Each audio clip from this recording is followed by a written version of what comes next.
out on the Hocking River.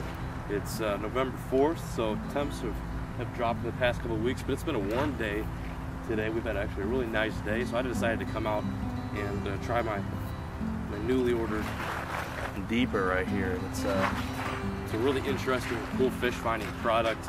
It's something that I saw and thought maybe if I had this, I could probably excel as being an angler who doesn't fish a whole lot on boats, doesn't have the access to a lot of high-tech fish finding tools. And this little guy right here is a portable fish finder per se. It's a portable transducer. That's basically what it is.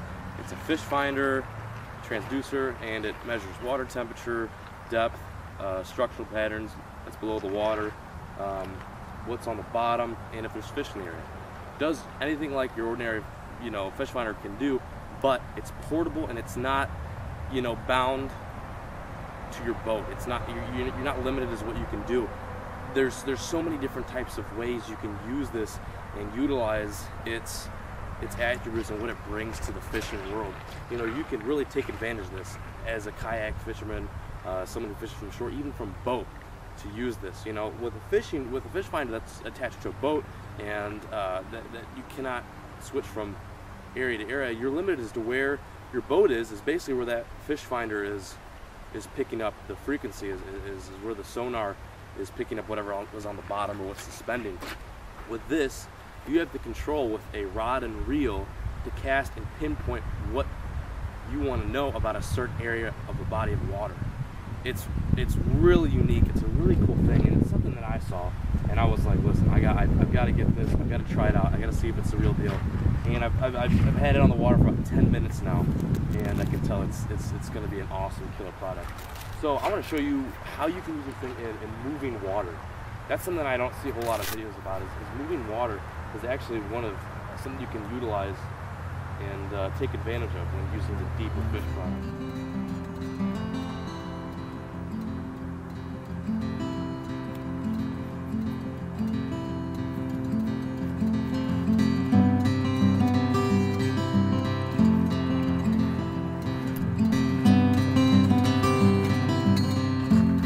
So the deeper fish finder is a Bluetooth device, and it requires some sort of smartphone, tablet, anything ranging from a iPad tablet, an Android tablet, or an Android phone. Anything like that is compatible with this right here. I think it's just Apple and Android products.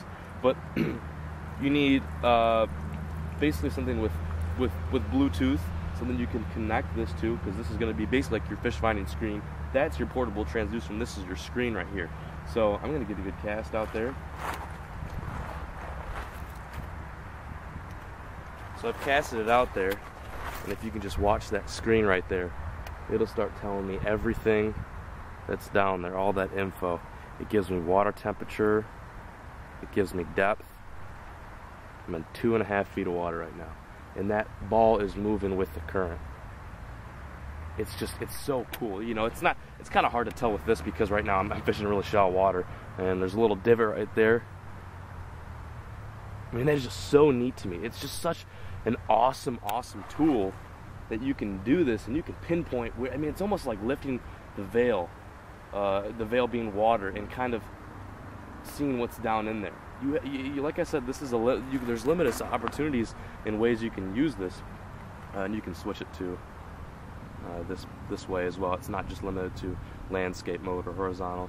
You can do vertical as well.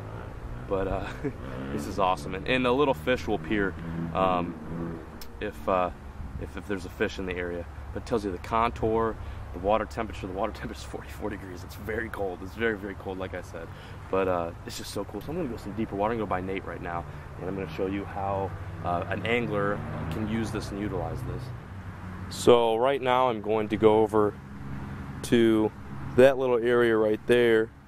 Looks like there's some deep water, of course there's some laydowns right there, some brush maybe in the water. I'm looking for grass, some kind of dying grass or algae that'll hold some insects.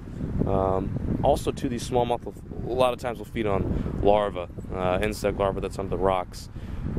So anywhere where there's rocks, some laydowns, and oh wow, that was a smallmouth right in front of me right there.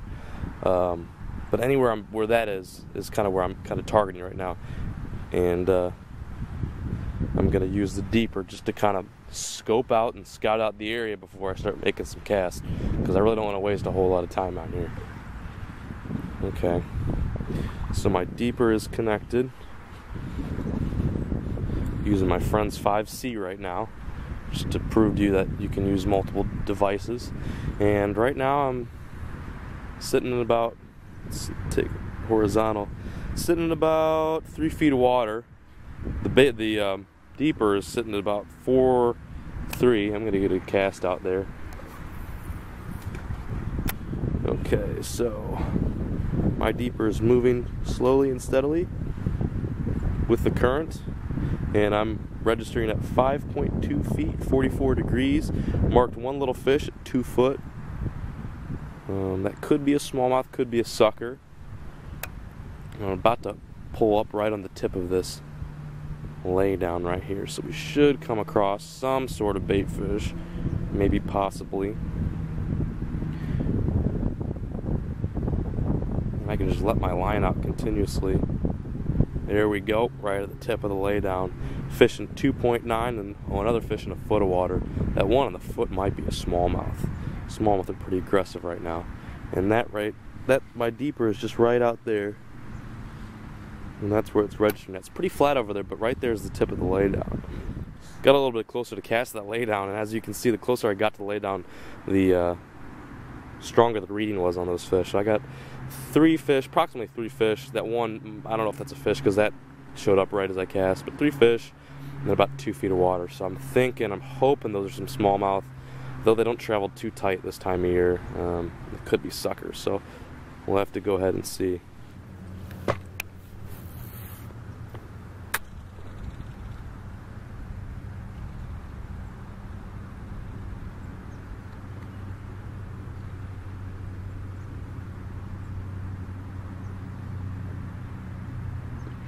So I just took my deeper over to this area where it looked like it kind of dropped off right behind me, right where Nate's fishing right now.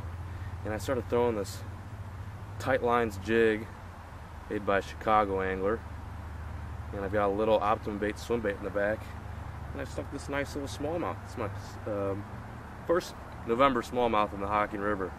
Nothing huge, but a pretty little fish. They get awesome colors this time of year. Very cold. Got a blind eye though over here, as you can see.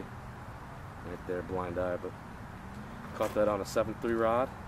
And I ran my deeper over there, and I was like, Nate, there's a hole right before it gets to that tree right there, and you can't see it. There's a hole right there.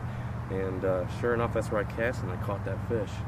He even marked the fish too, and this guy was suspended in about a foot of water. I don't know if it was him or the other one, but there was one suspended in about a foot of water, but nice fish.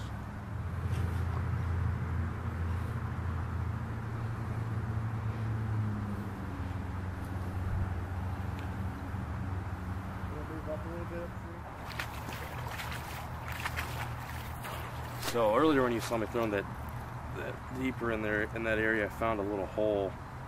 It was pretty deep by all those laydowns, so I decided to give it a try with the jig. And nothing huge, but a pretty little smallmouth. Look at the colors on this thing. If this puppy was 3 pounds, 4 pounds, I'd be ecstatic. But just look at the colors on that. When they get these fall colors, they just get absolutely gorgeous. Look at that fish though. Oh my goodness.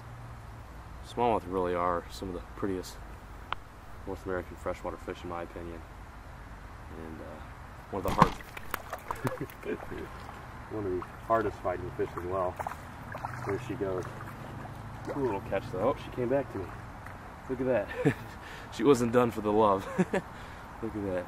Cool little fish though. On that little jig. Mwah.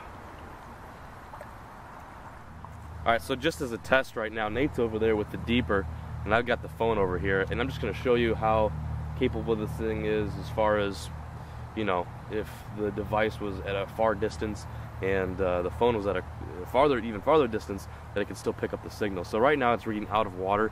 Nate doesn't have it in the water right now. Nate, give it a cast, and we're going to read what's in the water when he casts in there. That's the previous. What you see right there is the previous, and right now is what you're currently seeing. This is live right now. So, oh wow. They're stacked right there. I don't know if they're sucker or what, Nate, but I marked. Where are you right now? Right here. It's floating this way now. It's gonna hit back at that log.